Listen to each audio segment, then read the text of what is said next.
3 چیزیں رسول اللہ کی بیان کی گئیں، تمہارا تکلیف میں پڑنا رسول کو گوارا نہیں۔ یہی تو بات ہے کہ ہر گھڑی میرے آقا صلی اللہ تعالی علیہ وسلم نے امتی امتی کہا ہے۔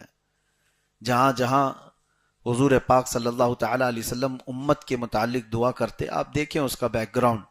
حضرت عائشہ صدیقہ رضی اللہ تعالیٰ عنہ فرماتی ہیں کبھی رسول کریم صلی اللہ تعالی علیہ وسلم بستر سے اٹھ کر چلے جاتے، اور جب ابر چھاتا، بجلیاں کڑکتی، تو حضور کھلے آسمان کے نیچے استغفار کرنے لگ جاتے تھے اللہ کریم کی بارگاہ میں۔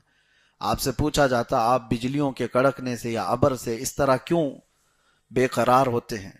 حضور پاک صلی اللہ تعالی علیہ وسلم نے ارشاد فرمایا مجھے اندیشہ ہوتا ہے کہیں یہ بجلیاں یا یہ ابر میری امت پر عذاب نہ بن جائیں۔ پچھلی امتوں پر عذاب آنے سے پہلے اسی طرح کے حالات ہوتے تھے، تو میں استغفار کرتا ہوں کہ اللہ تبارک و تعالیٰ میری امت کو عذاب سے بچائے۔ اور جب یہ بجلیاں اور ابر چھٹ جاتا ہے تو واپس حضور تشریف لاتے۔ فکر امت یہ تھی اللہ کے نبی صلی اللہ تعالی علیہ وسلم کی۔ اس آیت کی تفسیر بڑی طویل ہے، اور رسول کریم صلی اللہ تعالی علیہ وسلم کے متعلق یہ فرمایا کہ وہ نہایت ہی نرم دل اور شفقت کرنے والے ہیں۔ ارے وہ جانوروں کی سنتے تھے، لکڑی کے رونے کو بھی وہ برداشت نہیں کرتے۔ صحابہ اکرام فرماتے ہیں مسجد نبوی میں ایک مرتبہ حضور پاک صلی اللہ تعالی علیہ وسلم جو عصا لے کر کھڑے ہوتے تھے اس کو چھوڑ دیا حضور نے، تو اس لکڑی سے رونے کی اتنی آواز آنے لگی جیسے کوئی بچہ اپنی ماں سے بچھڑ کر روتا ہو۔ صحابہ نے پوری مسجد میں آواز سنی، نبی پاک صلی اللہ تعالی علیہ وسلم ممبر سے اتر کر کے آئے اور پھر اس لکڑی کو اٹھایا، اور پھر اس سے نہ جانے کیا چیزیں سنی، پھر اس کو واپس حضور پاک صلی اللہ تعالی علیہ وسلم نے اپنی جگہ پر رکھا تو خاموش ہوا۔ حضور فرماتے ہیں یہ رونے لگا تو اس کا رونا مجھ سے دیکھا نہیں گیا، میں خطبہ چھوڑ کر اتر آیا۔ یعنی لکڑی کا رونا حضور کو گوارا نہیں۔ اور پھر اللہ کے نبی صلی اللہ تعالی علیہ وسلم فرماتے میں نے اس سے کہا کیا تو اس بات کو پسند کرتا ہے کہ میں تجھے واپس اسی شاخ میں جوڑ دوں جس شاخ سے تجھے نکالا گیا، یا اسی درخت میں، اور تو پھلدار درخت بن جائے اور ہمیشہ ہمیشہ ہرا بھرا رہے، لوگ تیرے پھل سے نفع اٹھائیں؟ اس نے کہا یا رسول اللہ صلی اللہ تعالی علیہ وسلم آپ کی جدائی مجھ سے برداشت نہیں ہوتی۔ تو اللہ کے نبی صلی اللہ تعالی علیہ وسلم نے فرمایا یعنی لکڑی اپنی اصل میں جانے کو تیار نہیں، جہاں سے وہ نکلا ہے، جس جگہ سے وہ حصہ نکلا ہے۔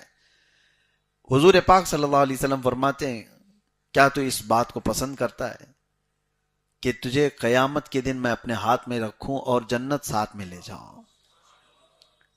وہ خوش ہو گیا، لکڑی کا حصہ وہ تنا اور اس کا رونا بند ہو گیا۔ تو حضور پاک صلی اللہ تعالی علیہ وسلم نے حکم فرمایا میرے ممبر کے قریب ہی سے دفن کر دیا جائے۔ آج تک وہ لکڑی کا تنا حضور کی مسجد نبوی میں دفن ہے، جہاں پر استوانہ حنانہ ایک پلر بنا ہوا ہے۔ آپ ریاض الجنہ کے اندر جائیں گے تو ایک پلر کا نام ہے استوانہ حنانہ، وہ اسی لکڑی کے تنے کے اوپر پلر بنایا گیا ہے جہاں وہ نشانی ہمیشہ کے لیے دفن ہوئی۔ اور حضور پاک صلی اللہ علیہ وسلم نے جب وعدہ فرمایا ہے تو وہ لکڑی کا تنا حضور کے ساتھ جنت میں بھی جائے گا۔ یہاں سے ایک بات ملتی ہے، لکڑی کے سوکھے ہوئے حصے کے اندر اگر حضور کی جدائی میں، حضور کے فراق میں غم آ جائے تو نعمت یہ ملتی ہے کہ جنت اسے ساتھ لینے کا وعدہ کیا جائے۔ کیا امتی اگر حضور کی جدائی میں روئے تو وہ ناز و نعم کے ساتھ احسان نہیں فرمائیں گے؟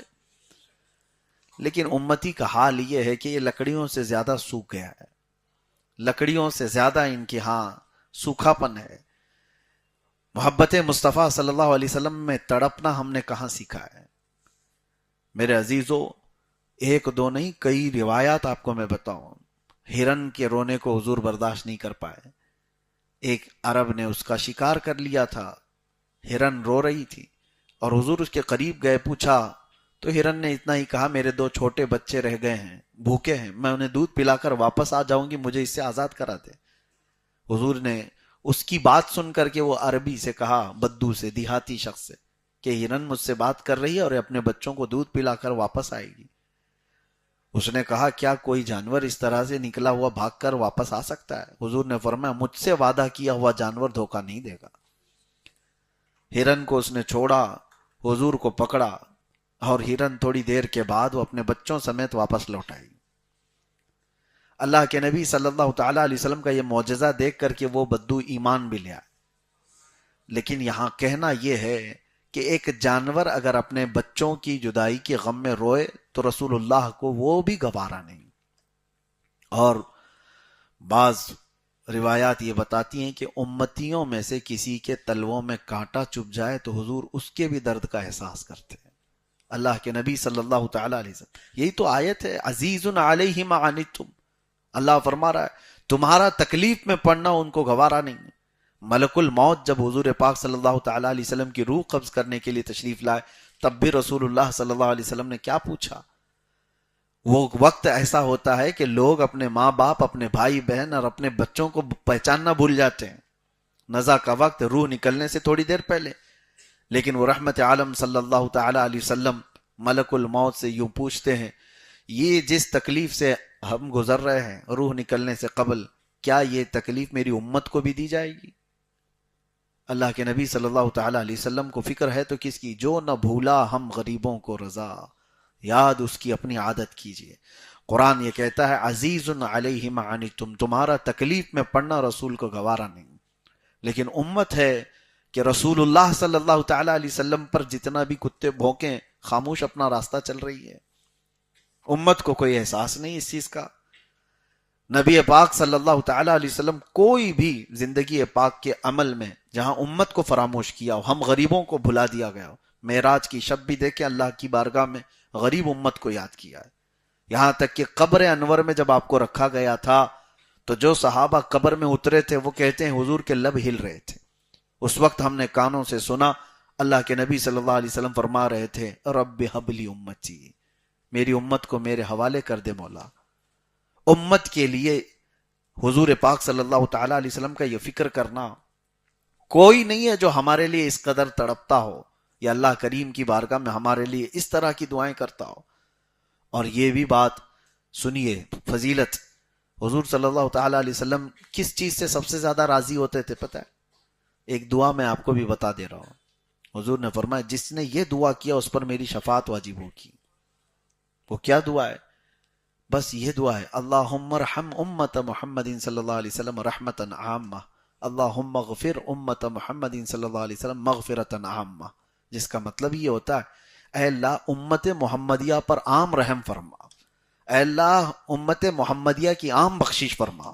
جس نے یہ دو باتیں کی، امت کے لیے دعا کی، حضور فرماتے میری شفاعت ہے اس پر، امت کے لیے۔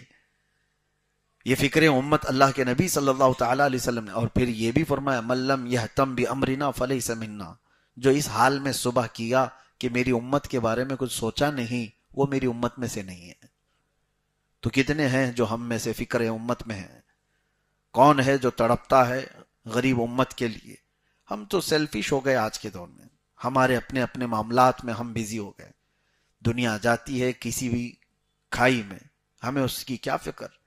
اب تو شہروں کے حالات ایسے، میں ابھی مہینے بھر قبل ایک گھر گیا تھا اور باہر نکلنے کے بعد ان کے فلیٹ سے دوسرے فلیٹ کو دیکھا تو وہاں بھی مسلمان نام تھا۔ میں نے پوچھا یہ لوگ جانے پہچانے لگتے ہیں؟ تو انہوں نے کہا ہم تو یہاں 8 سال سے ہیں لیکن ابھی تک ان سے ہماری کوئی ملاقات نہیں۔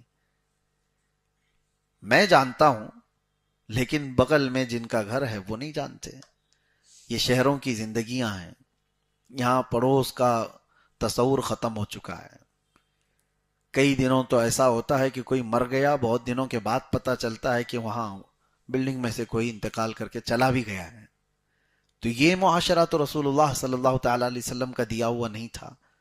حضور فرماتے مثل المؤمن کمثل جسد اذا اشتكى عضو تداعى له سائر الجسد بالسهر والحمى، مومن کی مثال ایسے ہے جیسے ایک جسم کے اعضاء، سارے مومنین ایک جسم کے پارٹ ہیں، ایک عضو کو تکلیف ہو جائے تو پورے جسم میں بخار آنا چاہیے۔ سر درد ہے تو ایسا نہیں ہے کہ پھر باقی جسم اچھا ہی رہتا ہے، پورا جسم اس درد کی وجہ سے بے قرار رہتا ہے۔ انگوٹھے میں ٹھوکر لگ جائے لیکن کھانا اچھا نہیں لگتا. تو مومنین کی مثال ایسی ہے، ایک مومن کو اگر تکلیف ہو تو سارے مومنین تڑپنا چاہیے. فلسطین کے حالات دیکھیں، عراق ہو، شام ہو، یمن ہو، جل کر راکھ ہو گئے. آپ اندازہ کر سکتے ہیں 70,000 لوگوں کو قتل کر دیا گیا. یہ جینوسائیڈ کہا جاتا ہے اس کو، نسل کشی ہے.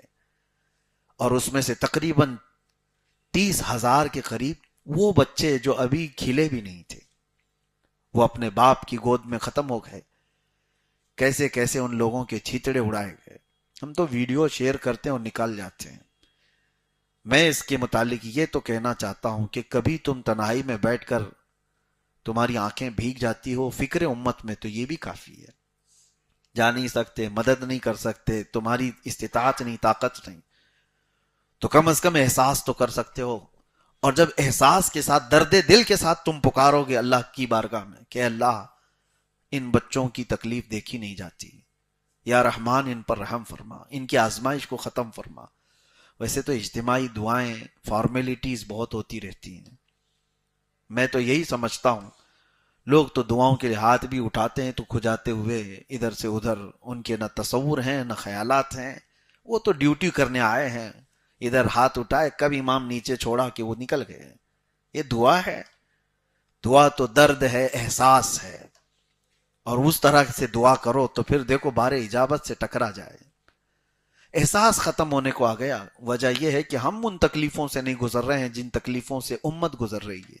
لیکن نمبر آئے گا، زیادہ دیر تک انتظار نہ کرو، نمبر آئے گا. اللہ تبارک و تعالی فکر امت میں تڑپنے کی توفیق عطا فرمائے. زندگی کا کچھ حصہ وہ بھی رکھو. رسول اللہ صلی اللہ تعالی علیہ وسلم کو اگر راضی کرنا چاہتے ہو، ایک بات میں اور آپ کو بتا دوں، حضرت جبرائیل امین علیہ السلام نے، جانتے ہو حضور کی رضا کے لیے انہوں نے کیا کہا؟ یا رسول اللہ صلی اللہ تعالی علیہ وسلم، مکہ والوں کی تکلیف کو ہٹا دیا جائے، مکہ والے جو ایذا دیتے ہیں وہ سب ختم ہو جائے، مدینے میں اچھی حکومت اسٹیبلش ہو جائے، جنگوں میں فتح یابی ہو جائے. جبرائیل امین نے یہ نہیں کہا. جبرائیل امین نے حضور صلی اللہ علیہ وسلم کی رضا حاصل کرنے کے لیے ایک جملہ کہا تھا. کیا؟ وہ عرض کرتے ہیں، یا رسول اللہ صلی اللہ علیہ وسلم، قیامت کے دن جس وقت آپ کی امت پل صراط سے گزر رہی ہوگی میں اپنے پر بچھا دوں گا. اللہ کے نبی صلی اللہ علیہ وسلم راضی ہو گئے، خوش ہو گئے. جبرائیل امین علیہ السلام نے امت کی بات کی، حضور راضی ہو گئے. امت کے لیے آپ جب بھی کچھ کرو اللہ کے نبی راضی ہوں گے. جس نے بھی امت کے بھلائی کا کام کیا رسول پاک صلی اللہ علیہ وسلم کی رضا اس نے حاصل کر لیا. حتیٰ کہ تم راستے سے تکلیف دہ چیز کو بھی اٹھاؤ، امت تکلیف میں نہ آئے، حضور پاک کی رضا کا سبب ہے. یہ میرے آقا صلی اللہ تعالی علیہ وسلم کی رضا حاصل کرنے کا سب سے آسان طریقہ یہ، امت کی بھلائی کا خیال کرو. لوگ بڑے بڑے وظیفے، بڑے بڑے اعمال، بڑے بڑی عبادتوں میں مصروف ہیں، لیکن وہ فکر امت میں نہیں ہے، وہ خود اپنی فکر میں رہ گئے. تم جتنے بھی بلند بننے کے لیے وظیفوں کا سہارا لے رہے ہو، میں آسان طریقہ یہ بتا رہا ہوں، احساس اور درد تمہارے اندر ہو امت کا، تو پھر دیکھو رسول اللہ کی احسانات اور ان کی نوازشیں کیسی ہوتی ہیں، آپ کو اندازہ بھی نہیں ہوگا. ایک بزرگ ہیں حضرت شبلی رحمت اللہ تعالی علیہ، میں ان کی بات عرض کر کے اس آیت کے متعلق عرض کرتا ہوں. حضرت شبلی کے متعلق اس زمانے کے ایک اور بزرگ نے دیکھا خواب میں کہ رسول پاک صلی اللہ تعالی علیہ وسلم کی مجلس لگی ہوئی ہے اور حضرت شبلی اس مجلس میں آ رہے ہیں. تو نبی پاک صلی اللہ تعالی علیہ وسلم نے سب کو ہٹایا اور کہا شبلی تم میرے بغل میں بیٹھو. ان کو رسول پاک صلی اللہ تعالی علیہ وسلم نے بالکل اپنے پاس بٹھایا. تو وہ جنس بزرگ نے حضرت شبلی کو خواب میں اس طرح سے دیکھا حضور کی بارگاہ میں، وہ بے چین ہو گئے کہ کیا عمل کرتا ہوگا شبلی. نبی پاک صلی اللہ تعالی علیہ وسلم کی بارگاہ میں اتنا قرب ہے. دوسرے دن اٹھے اور دوڑتے ہوئے وہ حضرت شبلی کو تلاش کر کے پہنچے اور جا کر کے ان سے ایک بات پوچھی کہ شبلی مجھے ایک بات بتاؤ، رسول پاک صلی اللہ تعالی علیہ وسلم کی بارگاہ میں تمہارا ایسا مقام ہے. انہوں نے یہ نہیں پوچھا کیا مقام ہے، کیا دیکھا. ان سے اس بزرگ نے پوچھا کہ صرف یہ بتاؤ تم کرتے کیا ہو. تو حضرت شبلی کہتے ہیں دو عمل ہے میرے، رات کو اس وقت تک سوتا نہیں جب تک امت کی بخشش کی دعا نہیں کرتا، امت محمدیہ کی بخشش کے لیے، ان کے اصلاح حال کے لیے دعا نہیں کرتا، اس وقت تک سوتا نہیں۔ دوسری چیز یہ ہے جو عمل میں آپ کو بتا رہا ہوں، الحمدللہ برسوں سے میرا بھی عمل ہے۔ حضرت شبلی فرماتے ہیں جب بھی فرض نماز سے فارغ ہوتا ہوں، سلام پھیرتے ہی میں سب سے پہلے یہ آیت پڑھتا ہوں، لقد جاءکم رسول من انفسکم عزیز علیہ ما عنتم حریص علیکم بالمؤمنین رؤوف الرحیم۔ یہ میرا عمل ہے۔ اور حضرت شبلی فرماتے ہیں اس عمل کی برکت یہ ہے کہ جب دل زیادہ مغموم ہوا ہم نے رسول اللہ کو خواب میں دیکھ لیا۔ الحمدللہ اس کا اثر ہے۔ جب زیادہ دل بے چین ہوا، ٹوٹا، حضور پاک صلی اللہ تعالی علیہ وسلم کی زیارت آپ کو میسر ہوگی۔ خلوص دل کے ساتھ اس کو پڑھیں۔ یہ نہیں کہ نبی کریم صلی اللہ تعالی علیہ وسلم کی زیارت کرنے کا ہی غرض، اسی مقصد کو لے کر کے ہی پڑھنے کا ایک مطلب ہی نہیں ہو۔ اللہ تبارک و تعالیٰ کا یہ کلام حضور کے افضلیت اور ان کی عظمت کے لیے ہے، آپ پڑھیں اور دیکھیں اس کے انعامات انشاءاللہ۔ بہرحال 11ویں پارے میں ایک اور آیت ہے جس کو میں آپ کے سامنے عرض کرتا ہوں۔ حضور پاک صلی اللہ تعالی علیہ وسلم نے صحابہ کو جنگ تبوک میں جانے کا حکم دیا تھا۔ جنگ تبوک جو ہے یہ بہت لمبا سفر طے کر کے ہونے والی ایک جنگ تھی، مدینہ طیبہ سے اس میں نکلے تھے، لیکن اتفاق ایسا کہ اس میں 3 صحابہ نہیں آئے تھے۔ وہ کون تھے؟ ان کے متعلق آیت آئی ہے قرآن پاک میں جو آج ہم نے تلاوت کیا۔ اس میں سے ایک صحابی حضرت کعب، انہوں نے بڑی طویل حدیث خود اپنا واقعہ بیان کیا ہے۔ یہ حدیث آپ کو سیاہ ستہ میں مل جائے گی۔ تو حضور پاک صلی اللہ تعالی علیہ وسلم جب جنگ میں تشریف لے گئے، جتنے طاقت والے لوگ ہیں، استطاعت والے لوگ ہیں، بغیر عذر کے ہیں، ان کو جانا واجب تھا۔ سفر چلتا رہا، لیکن 3 لوگ ایسے تھے مدینے میں وہ نہیں آئے۔ حضور نے ان کے بارے میں پوچھا بھی کہ فلاں بن فلاں کہاں ہے، فلاں بن فلاں کہاں ہے؟ تو صحابہ نے کہا ہم نے ان کو مدینے میں دیکھا تو تھا، بیمار بھی نہیں، صحت مند تھے، لیکن آئے کیوں نہیں پتا۔ اس کے بعد یہ حضرت کعب کہتے ہیں میری بات یہ تھی کہ ابھی جماعت نکل رہی تھی، صحابہ اکرام جا رہے تھے، سوچا ابھی تو یہ لوگ مدینے کے باہر ہی پہنچے ہیں، جا کر کے میں پا لوں گا، بہت جلدی ہی ان کو پکڑ لوں گا۔ پھر تھوڑا سو گئے، پھر سوچا دوسری منزل پہ پہنچے ہوں گے، وہاں تو میں آسانی سے پہنچ جاؤں گا۔ تیسری منزل تک پہنچے ہوں گے، وہ کرتے کرتے یہ اسی طرح سے وقت گزرتا گیا اور رسول اللہ صلی اللہ تعالی علیہ وسلم صحابہ کے ساتھ سفر پر نکل گئے۔ لمبا سفر ہو گیا۔ وہ دونوں جو باقی صحابہ ہیں ان کا بھی یہی حال تھا، کوئی عذر تو تھا نہیں، سوچ رہے تھے ابھی جائیں گے، ابھی جائیں گے، ابھی جائیں گے، نماز کا وقت ہو جائے تو لوگ کرتے ہیں، جماعت میں ابھی تو اتنا ٹائم باقی ہے، ابھی نکلیں گے تب پہنچیں گے، ابھی نکلیں گے تب پہنچیں گے۔ بہرحال تو حضور پاک صلی اللہ تعالی علیہ وسلم جب واپس آئے جنگ سے تو سب سے پہلے ان 3 لوگوں کو طلب کیا، کہاں ہیں؟ فلاں بن فلاں، فلاں بن فلاں۔ اس میں حضرت کعب جو بیان کرتے ہیں گھبراہٹ تھی، ڈر تھا کہ ہم تو بغیر عذر کے نہیں گئے، ہیلا بہانہ کر سکتے تھے کہ کچھ نہ کچھ بہانہ کر لیں، بیوی بیمار، گھر کے معاملات کچھ خراب، لیکن حضرت کعب کہتے ہیں حضور پاک صلی اللہ علیہ وسلم نے جیسے ہی پوچھا کہ کعب کس چیز نے تم کو روکا جنگ میں آنے سے، کیوں سفر میں ساتھ نہیں آئے؟ کہتے میں بہانہ بنا سکتا تھا، لیکن اس سے میں کیا چھپاؤں جو دل کے حالات کو بھی جانتا ہو۔ رسول رحمت صلی اللہ تعالی علیہ وسلم کی بارگاہ میں کیا بیان چھپا سکتا ہوں؟ تو پھر انہوں نے صاف صاف بتا دیا، یا رسول اللہ سستی اور کاہلی نے مجھے روک دیا، میں نہیں آ سکا۔ ان دونوں سے پوچھا، ان کا بھی معاملہ وہی تھا، انہوں نے بھی صاف صاف بتا دیا کہ ہم آنے کو تیار تو تھے، اب تب کرتے ہوئے جماعت آگے نکل گئی صحابہ کی اور ہم رہ گئے۔ حضور پاک صلی اللہ تعالی علیہ وسلم نے کیا فرمایا؟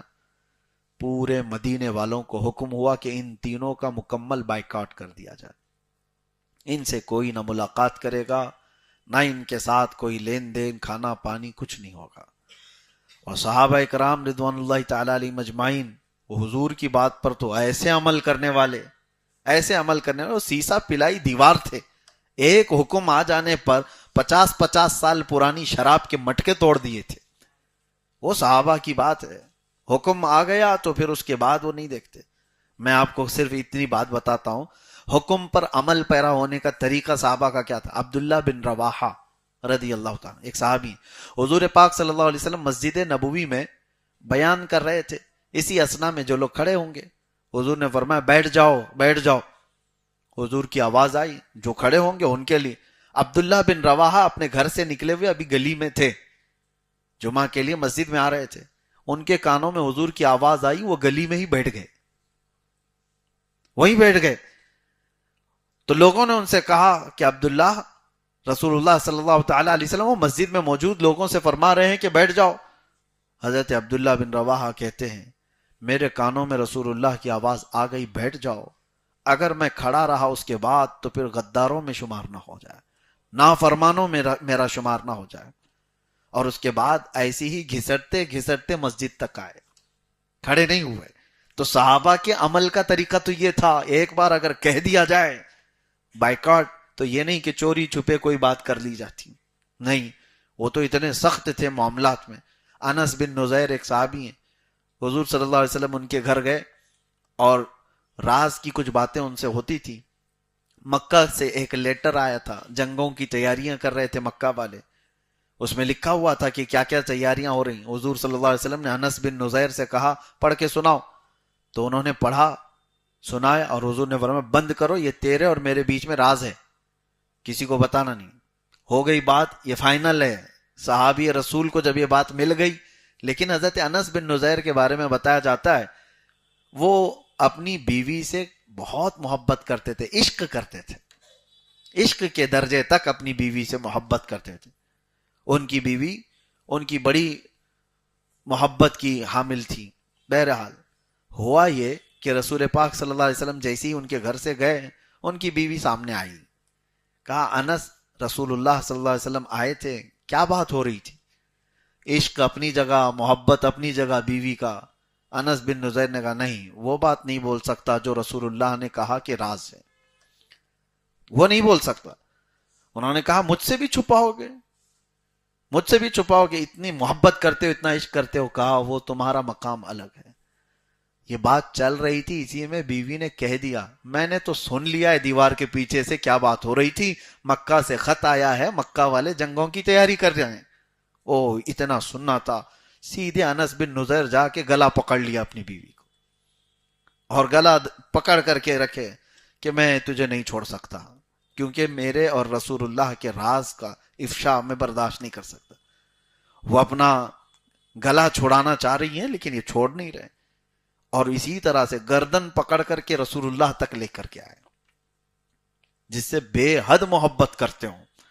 آ کر کے نبی پاک صلی اللہ علیہ وسلم سے عرض کیا کہ آقا، آپ کا یہ غلام آپ کے راز کی حفاظت کر رہا تھا، لیکن دیوار پیچھے سے اس خاتون نے سن لیا، اگر آپ کا حکم ہے تو اس کو میں ختم کر دوں.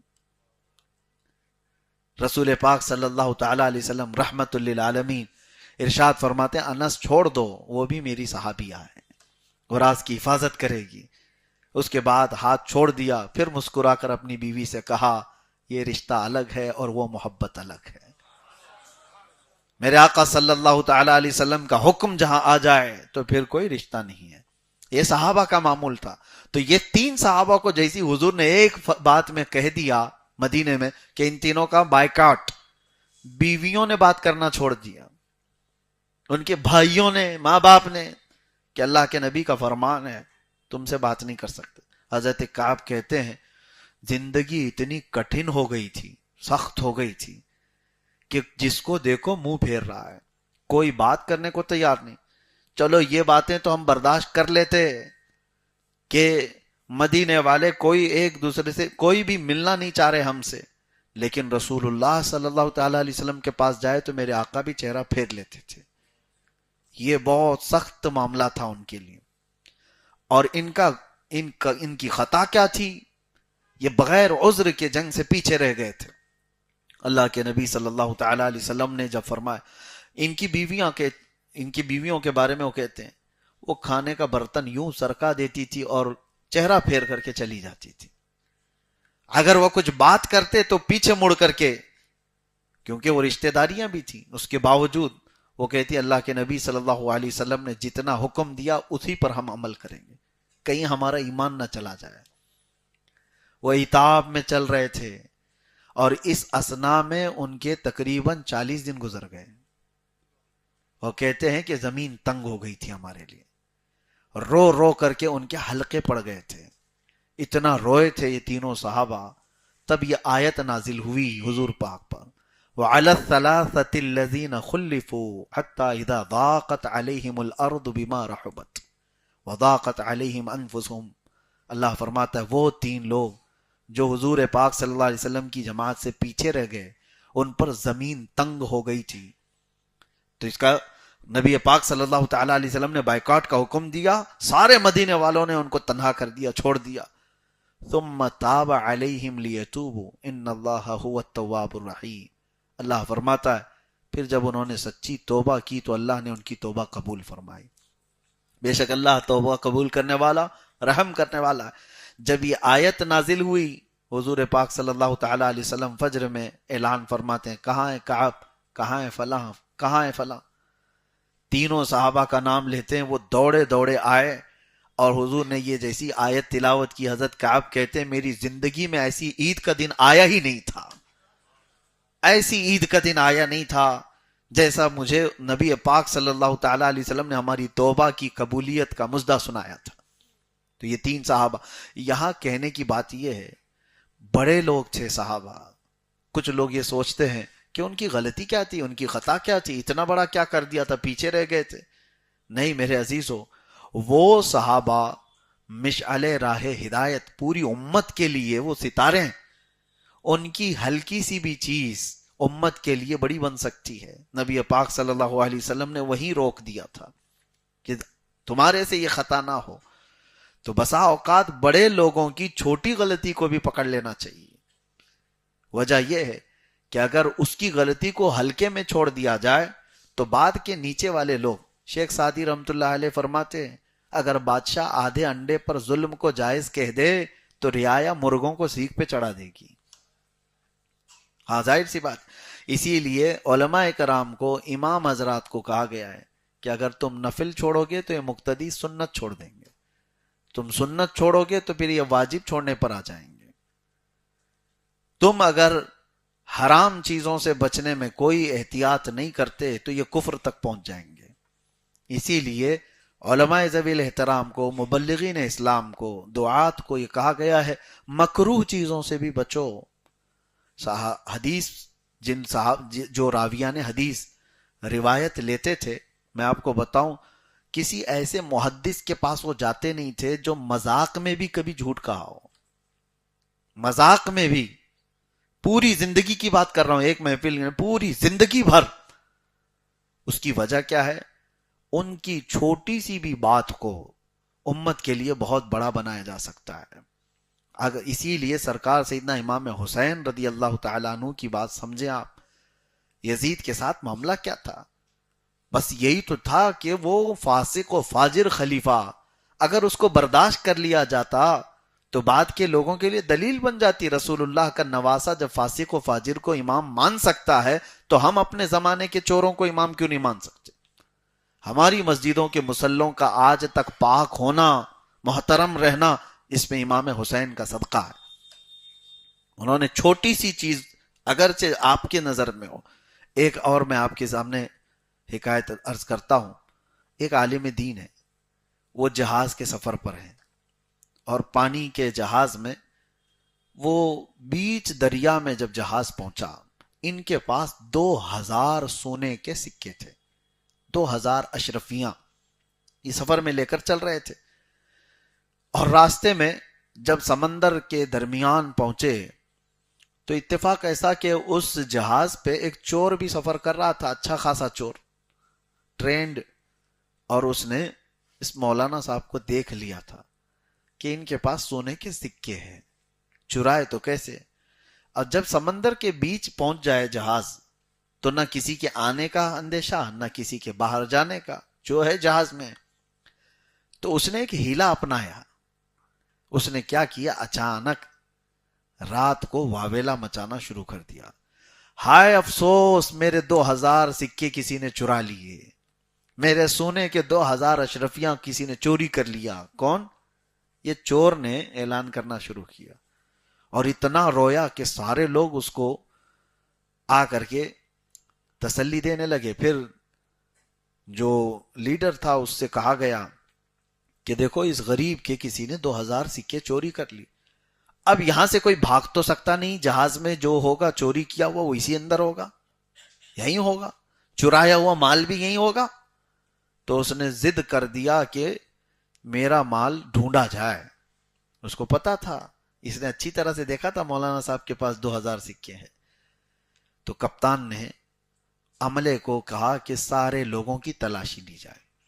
سب کی تلاشی لی گئی, ایک کے بعد دیگرے, ہر ایک کو قطار میں لگا کر پورے جہاز کی تلاشی ہو گئی.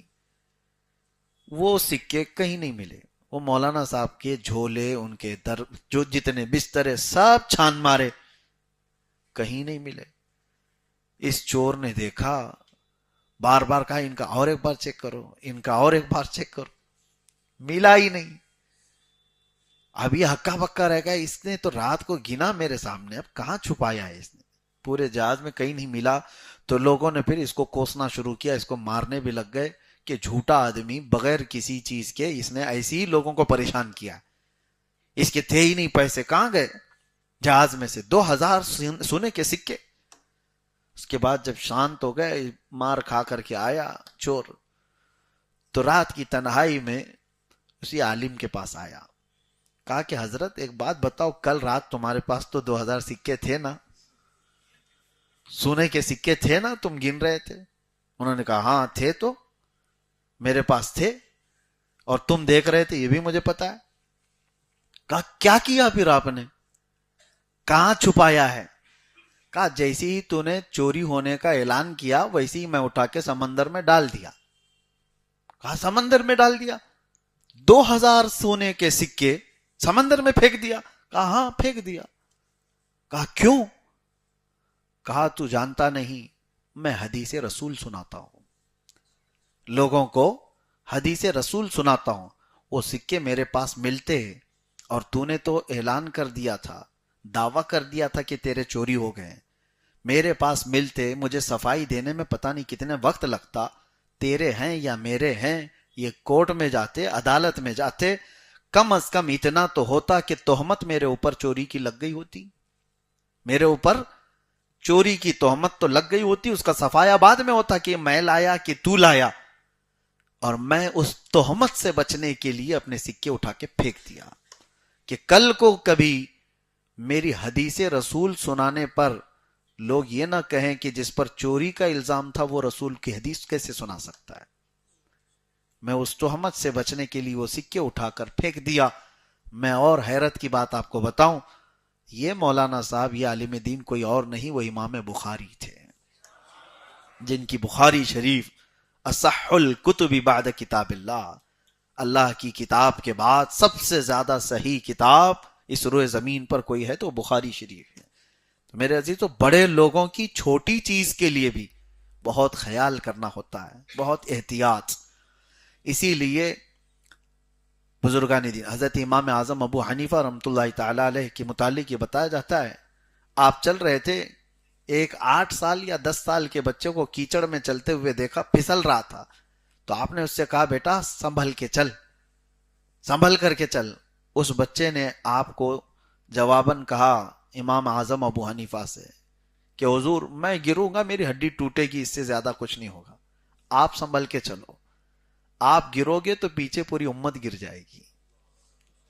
امام اعظم فرماتے ہیں اس کا یہ جملہ میں نے زندگی بھر اپنے درس کے لیے رکھ لیا. ہوتا یہی ہے میرے عزیزوں, صحابہ کرام پر میرے آقا صلی اللہ علیہ وسلم نے جو سختی فرمائی تھی اس کی وجہ یہی ہے کہ قیامت تک آنے والی امت یہ صحابہ کو فالو کرنے والی ہے. ان کی کسی بھی ہلکی سی چیز کو بھی دیکھ کر کے امت اگر اسی راستے کو فالو کرے گی تو کیا ہوگا, تھوڑا ہلکا کج یا ہلکا ٹیڑھا پن بھی حضور نے ان کے اندر باقی رہنے نہیں دیا. صحابہ کو اتنا مکمل بنا دیا گیا تھا کہ قیامت تک پیدا ہونے والے سب سے اچھے لوگ جو تھے ان سب کو اللہ نے چن کر کے رسول اللہ کا صحابی بنایا. اسی لیے ہم فجر کے بعد صحابہ کی سیرت بھی عرض کر رہے ہیں. آپ کو حدیث میں نے بتایا تھا کہ اللہ کے نبی نے فرمایا میرے صحابہ ستاروں کی مانند ہیں، تم جس کی بھی پیروی کرو گے ہدایت پا جاؤ گے. یہ آیتیں تھی. بہرحال ایک اور چیز میں آپ کو بتا دوں، اللہ تعالیٰ نے ایک ایسی مسجد کا بھی ذکر کیا ہے اس میں جس کو ڈھانے کا حکم دیا گیا تھا، مسجد ضرار. والذین اتخذوا مسجدا ضرارا کفرا وتفریقا بین المؤمنین وارصادا لمن حارب اللہ ورسولہ. اللہ تعالیٰ اس میں فرماتا ہے کہ وہ لوگ جنہوں نے مسجد ضرار بنائی. یہ کیا تھی مسجد ضرار؟ کچھ منافق تھے مدینہ طیبہ میں، رسول اللہ صلی اللہ تعالیٰ علیہ وسلم کے پاس آتے تھے لیکن ان کو پورا چانس ملتا نہیں تھا کہ اپنی تنہائی میں میٹنگ کرنے کے لیے حضور کے خلاف، اسلام کے خلاف. وہ چھپے ہوئے کافر کو کیا کہتے ہیں؟ چھپے ہوئے کافر کو منافق کہتے ہیں.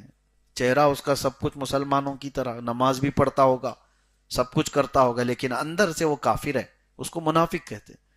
تو انہوں نے آ کر رسول اللہ صلی اللہ علیہ وسلم سے یوں کہا کہ ہم بڑے دور رہتے ہیں محلے میں، وہاں سے مسجد نبوی آنے میں ہم کو لمبا وقت لگ جاتا ہے اور آنے جانے کی تکلیفیں ہیں، لہٰذا ہم کو ایک الگ مسجد بنانے کی پرمیشن دیجیے، الگ ہم ایک مسجد بنا لیں. رسول پاک صلی اللہ تعالیٰ علیہ وسلم سفر پر جا رہے تھے، ان لوگوں نے مسجد بنا لی، لیکن ان کا مقصد دوری کی وجہ نہیں تھی. مسجد نبوی تو صحابہ کہاں کہاں سے آتے تھے، کھیتی باڑی کرنے والے صحابہ بھی آتے تھے جو مدینے کے باہر رہتے تھے، لیکن یہ لوگ مدینے سے بہت دور نہیں تھے. مسجد قباء جہاں پر آج ہے بنی ہوئی ہے، اس کے قریب ہی انہوں نے ایک الگ مسجد بنا لی، لیکن وہ میٹنگ کا ایک اڈا تھا، فتنوں کا ایک اڈا تھا، وہ مسجد نہیں تھی. اس میں بیٹھ کر کے رسول اللہ صلی اللہ تعالیٰ علیہ وسلم کے خلاف منصوبے بناتے تھے، اسلام کو کمزور کرنے کے منصوبے وہاں پر بنائے جاتے تھے. تو اللہ تعالیٰ نے اپنے نبی سے حکم دیا کہ اس مسجد کو ڈھا دیا جائے، جلا دیا جائے، ختم کر دیا جائے. تو وہ مسجد ضرار اس لیے کہلاتی. اللہ کے نبی صلی اللہ تعالیٰ علیہ وسلم نے حکم دیا صحابہ کو کہ اس طرح کا فتنوں کا اڈا اگر مسجد کی شکل میں ہو تو اس کو ختم کر دیا جائے. اس کو ہٹا دیا گیا اور وہاں پھر کبھی بھی آج تک مسجد نہیں بنائی گئی، تو اس کو مسجد ضرار کہا گیا. آج بھی ہم یہ کہتے ہیں کہ جو مسجد نبی پاک صلی اللہ علیہ وسلم کی گستاخی سکھاتی ہو وہ مسجد نہیں، وہ مسجد ضرار ہے، مسجد ضرار ہے. حالانکہ مسجدیں اللہ کی عبادت کے لیے ہیں، اللہ کی عبادت کے لیے. وہ لوگ بھی اللہ کی عبادت کے لیے مسجد شروع کیے تھے، لیکن وہاں کر کیا رہے تھے؟ نبی پاک سے بغض اور عداوت. آج کے زمانے میں بھی جو حضور کی محبت سے دور کرنے والے جس مسجد میں بھی پیغامات ہوتے ہوں وہ مسجد نہیں ہے، وہ مسجد ضرار ہے. ایسی مسجدوں میں نہ جائیں جہاں رسول اللہ صلی اللہ تعالیٰ علیہ وسلم سے دور کیا جاتا ہو، ان کو عام بشر کہا جاتا ہو، بڑے بھائی کے برابر کہا جاتا ہو، پیٹھ پیچھے کا علم نہیں ہے یہ کہا جاتا ہو، ان کا خیال آنا گدے اور بیل کے خیال سے بدتر کہا جاتا ہو، نعوذ باللہ من ذالک. ان ممبروں سے جہاں رسول اللہ کی شان میں بھونکا جاتا ہو وہ مسجد کہاں ہے؟ وہ مسجد ضرار ہے. مسجد وہ ہے، اعلیٰ حضرت فرماتے ہیں واللہ ذکر حق، یعنی ذکر خدا جو ان سے جدا چاہو نہ جدیو، یعنی اللہ کا ذکر کرنا چاہتے ہو اور حضور کو چھوڑ کر کے ذکر خدا جو ان سے جدا چاہو نہ جدیو، واللہ ذکر حق نہیں کنجی سقر کی ہے. سقر کہتے ہیں جہنم کو. تو خالص اگر کوئی یہ کہتا ہے کہ نہیں نہیں میں اللہ اللہ کرنے کے لیے یہ بنایا ہوں، نبی کا یہاں کوئی تذکرہ نہیں ہوگا، اعلیٰ حضرت فرماتے ہیں یہ تو جہنم کی کنجی ہے. شیطان بھی اللہ کو مانتا تھا لیکن رسالت کا انکار کیا. بہرحال اللہ تعالی ہماری مسجدوں میں وہ روحانیت آج بھی باقی ہے کہ ہم نماز اللہ کے لیے پڑھتے ہیں، ختم ہوتے ہی میرے نبی کی بارگاہ میں سلام بھی پیش کرتے ہیں. یہاں محبت کے پیغامات دیے جاتے ہیں. ہماری شروعات ہوتی، کبھی محفلیں ہوں، کوئی بھی مجلس ہو، محفل ہو، نعت پاک مسجد میں پڑھی جاتی ہے، نبی پاک کی شان مسجد میں بیان ہوتی ہے. اور نمازوں کے بعد رسول کریم صلی اللہ تعالیٰ علیہ وسلم پر اجتماعی طور پر سلام اور درود بھیجنے کا ہمارا معمول ہے یا نہیں؟ آج بھی ہر نماز کے بعد ہمارے ہاں امام کیا کہتا ہے؟ ان اللہ و ملائکتہ یصلون علی النبی یا ایھا الذین آمنوا صلوا علیہ وسلموا تسلیما، اللہم صل علی سیدنا محمد وعلی آلہ وصحبہ وبارک وسلم۔